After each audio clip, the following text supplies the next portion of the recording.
In our ETM 130 PLC class, Practical Test 1, Project Directions. Working as a team of 2 to 3 team players, you are to apply your knowledge of logic and programmable controllers to a practical application, which will be associated by random selection.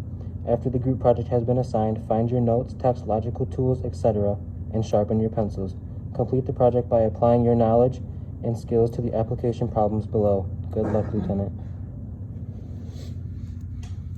So the logic, the Boolean logic that we were assigned is here. We simplified it down to A or C and not D and not B. And this is our ladder logic right here. We have A or C, not D, not B. And then we converted that over to code to program into the PLC right there. Now we'll show you how it works. So what we'll do is we'll switch it on here, and we'll have an external power supply here.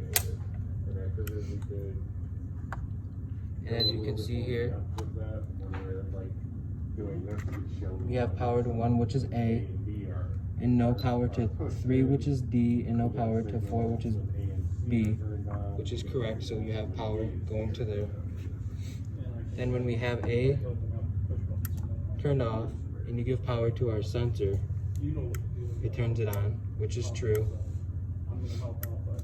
Then when you have power going to A, and then you give power to 4, which is B, it shuts it off, which proves our logic. And here is our code. Load 1 or 2 or load, and not 3 and not 4 out 200.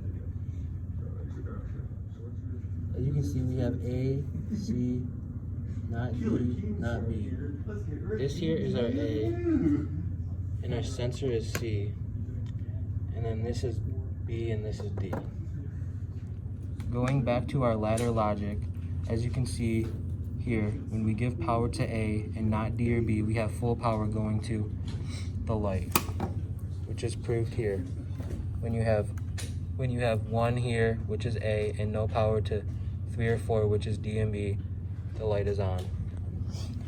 And then if you were to take power away from A, so we'll do that, make it not A, and you have, when you give power to C and not D or B, there will be full power going to the light.